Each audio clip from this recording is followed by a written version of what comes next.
When you retire, you may get a chance to go to football heaven. This is football heaven.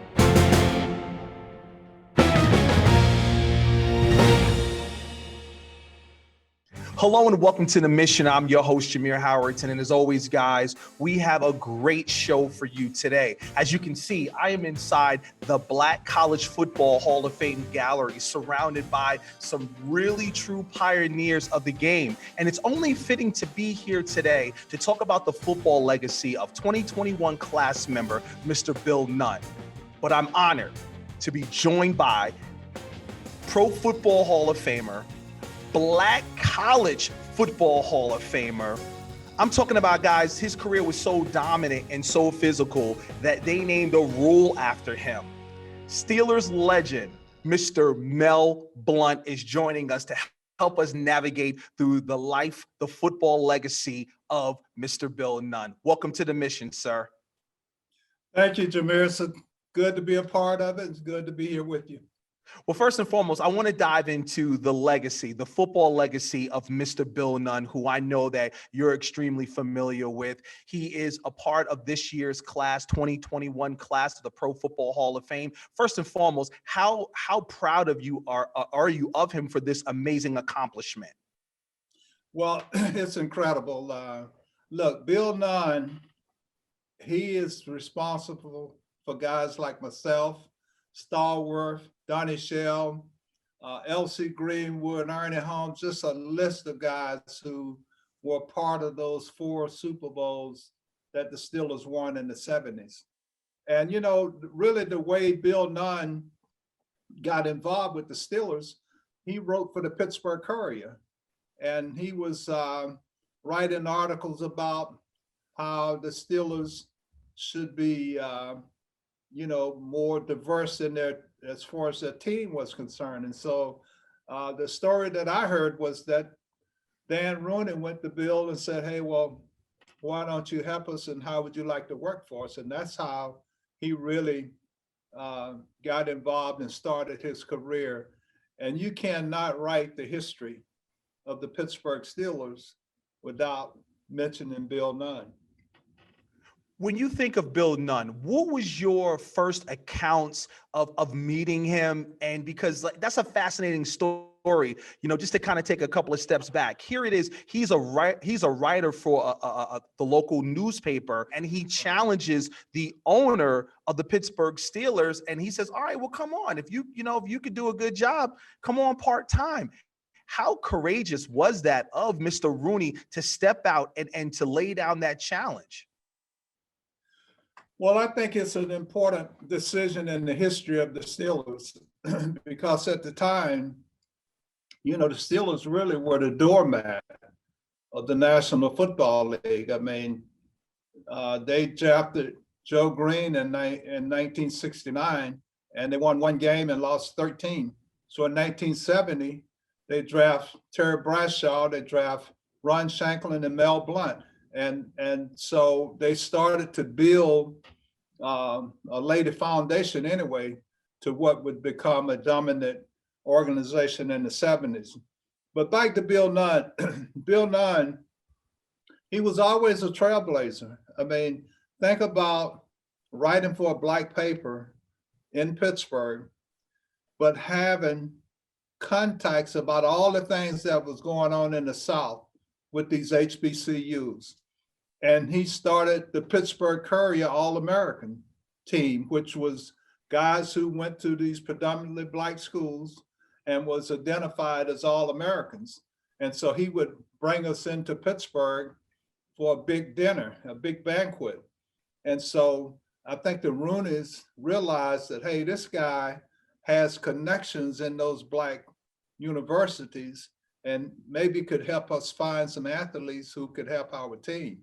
And so it really was a ingenious move for the Rooneys, but it also was a trailblazing effort and move for Bill Nun.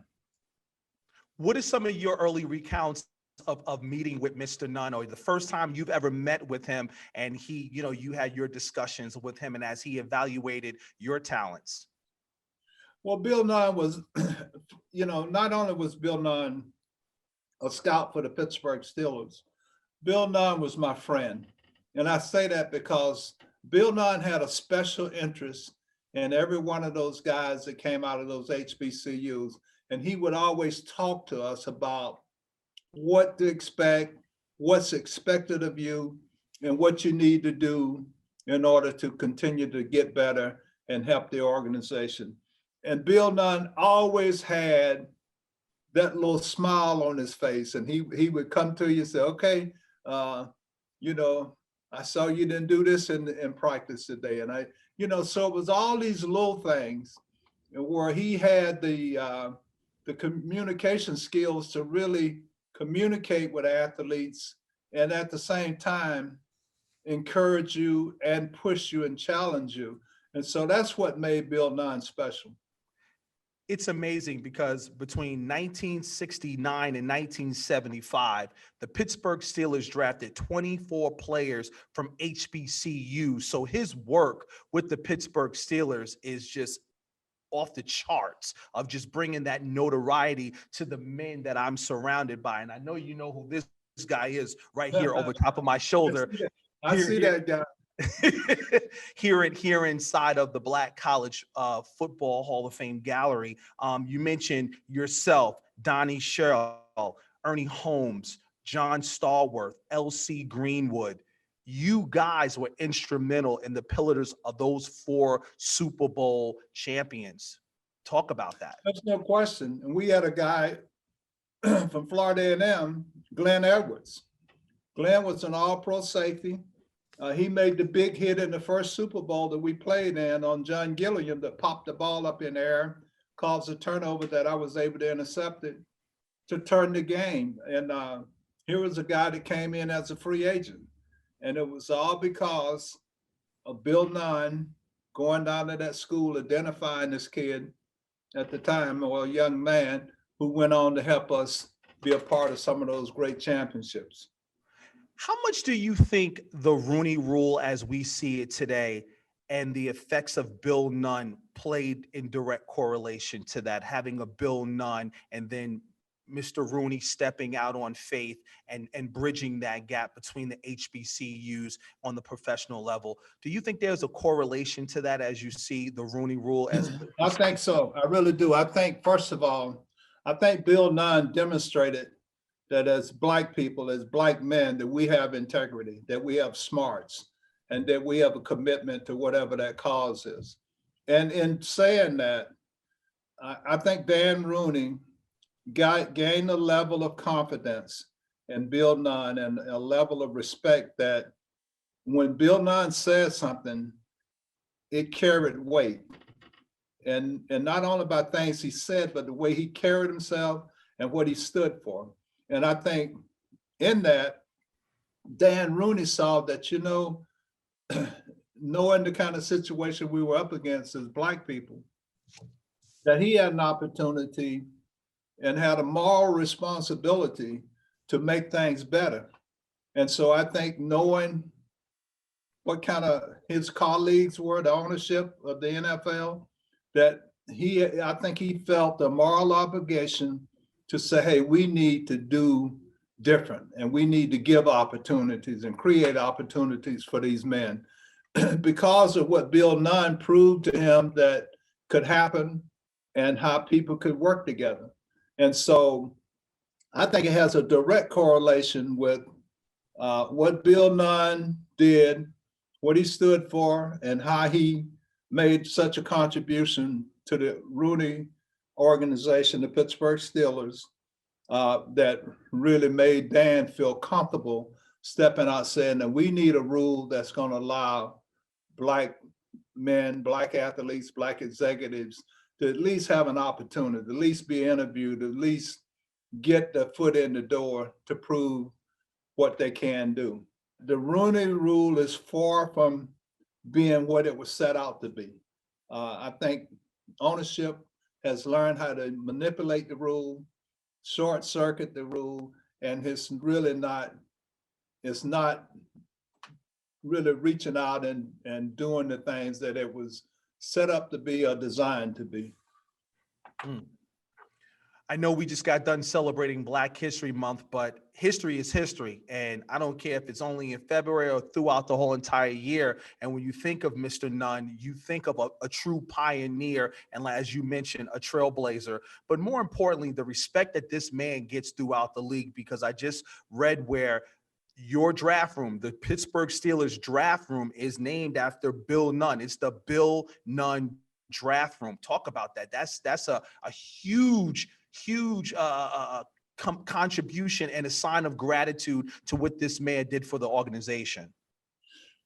Well, I think it says a lot about Bill Nun, and I think it even says more about the Rooney family and the Rooney organization because of what Bill brought to the table and the contribution that he made to that organization.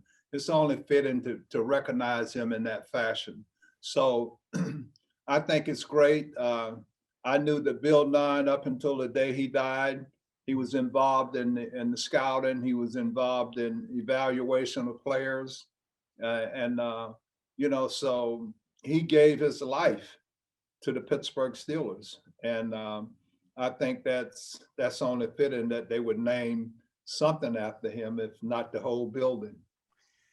Well, switching gears a bit, sir, as we get ready to celebrate twice the fun in 21 with 2 enshrinements, the Pro Football Hall of Fame, but more importantly, the Black College Football Hall of Fame Classic. I want to take a trip down memory lane, Mr. Blount, and just really talk about the lessons that you learned from attending a historical Black college, how that made you into the man that you are today. Well, Jameer, let me just say this, that my whole upbringing was centered around Black life. And I say that because I grew up doing segregation. In 1966, when I finished high school, I couldn't go to the University of Georgia or Florida or any of the predominantly white universities. And thank God that my path took the road that it took, because going to Southern University, really opened my eyes, because I grew up in a little small town in Georgia. There was 28 kids in my graduating class. 28 kids, think about that. And that tells you how small that little community was. And this was back in 1966. So in the 50s and the early 60s into 66, my whole life was about knowing how white people will treat you. In fact, our parents wouldn't even let us go into town. We lived on a farm and we stayed out there and worked because my dad didn't want us being in town and somebody spitting on us or saying something to us that would be derogatory and cause him to get into an altercation and wind up in jail. So I grew up, and my life experience has been totally different from what Akil and my other sons have, because I grew up during those times. So I remember the 60s in 1968 when Dr. King was killed. I was a sophomore in college. The assassination of John F. Kennedy, all those things, it was a part of my growing up. And so my first experience was when I came to Pittsburgh being coached by a white man or playing with white athletes. But so when you ask me about the importance of the HBCUs, it was a nurturing ground. When you came out of high school, you were going where people who looked like you, people who had the same kind of experience you had, and people who was going through the struggle that you was going through. So there was something in common there. So it was a nurturing ground for guys like myself. I'm not sure I could have survived at that time going to a predominantly white school. So you had instructors who cared about you, the coaching staff, the players on your team. So we all were in this fight together.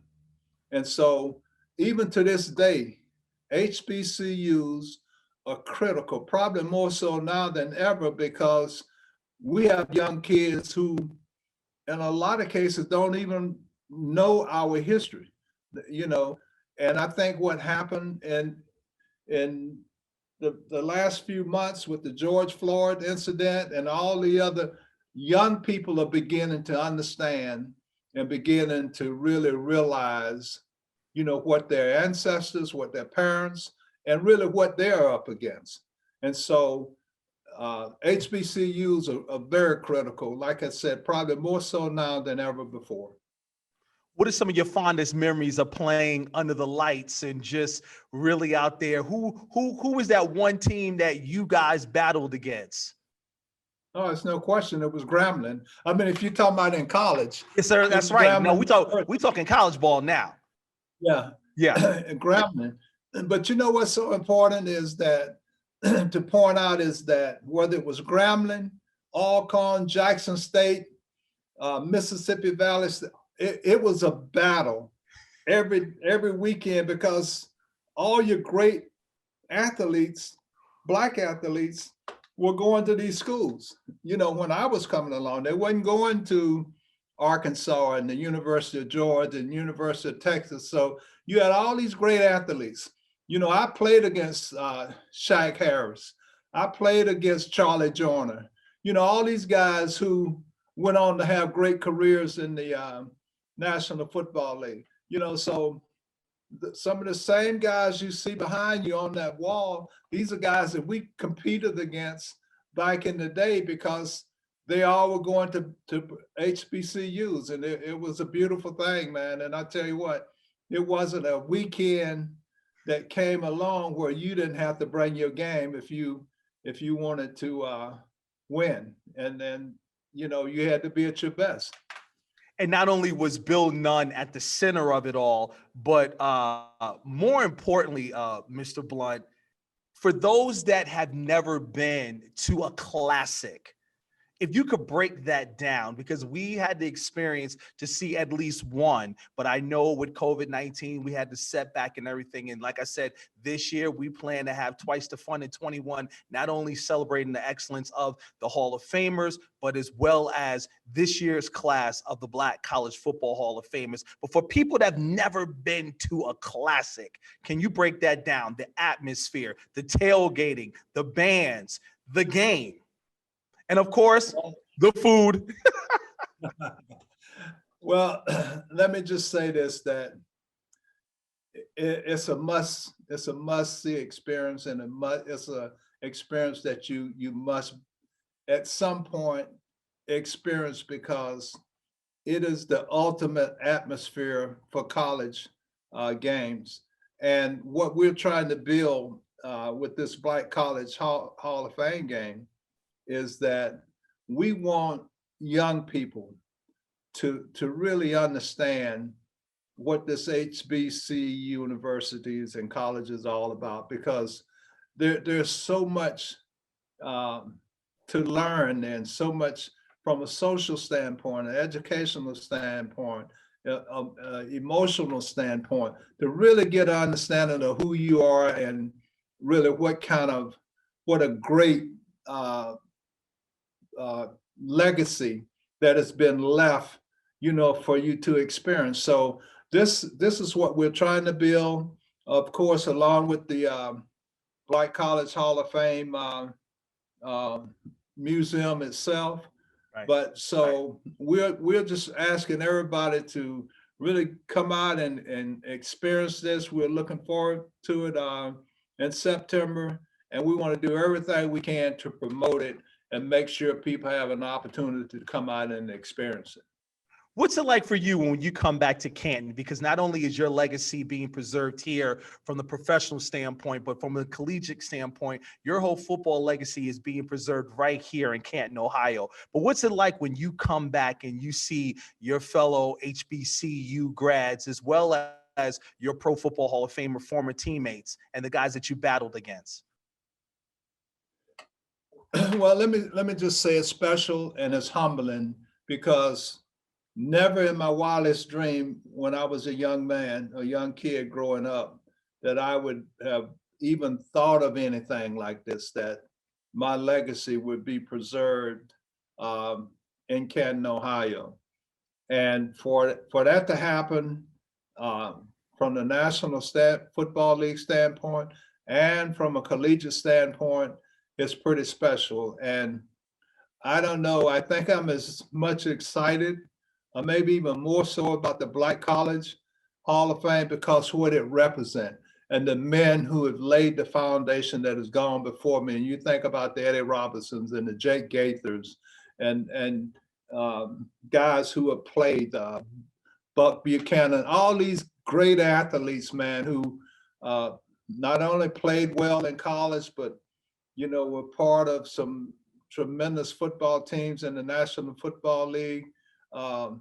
It's just an incredible thing to be a part of, and I'm very humbled by it. And I just I could never have experienced or dreamed anything like this would happen to me in my life. Mr. Blount, it's such an honor to have you here on the mission. And before we let you go, I just want to ask you, is there anything else that you would like to leave a lasting thought for our viewers and our listeners as we move on? Talking about the life and legacy of HBCUs, talking about the life and legacy of Mr. Bill Nun, and the life and legacy of football legacy of yourself. Is there anything that you would like to leave us with? Well, there's so much that I can say, but I think when I reflecting back, first of all, talking about Bill Nun, as I said earlier, Bill Nun not only was a great scout, a great personnel guy, he was a great human being, and he was my friend. And I can say that because of my life and the experiences that I had with Bill, not just on the field, but off the field. And as far as, the HBCUs, I just think that we have to really treasure these fine institutions because they're changing lives for so many people, and they're giving so many opportunities to minorities that is going to help them in their journey. So I'm very grateful for that. And as far as myself and where I'm at right now in my life, it's all about trying to give back and trying to make this next generation better and challenging them to be better and be unselfish, where they're giving themselves to others and really trying to help everyone be better. And in return, then they will be blessed. And so I think that's one of the messages that I would like for people to know and really treasure it, think about it, and then go out and execute it. Well, Mr. Blount, I thank you for the life lessons, and I appreciate your time of joining us right here on the mission. Ladies and gentlemen, Mr. Mel Blount.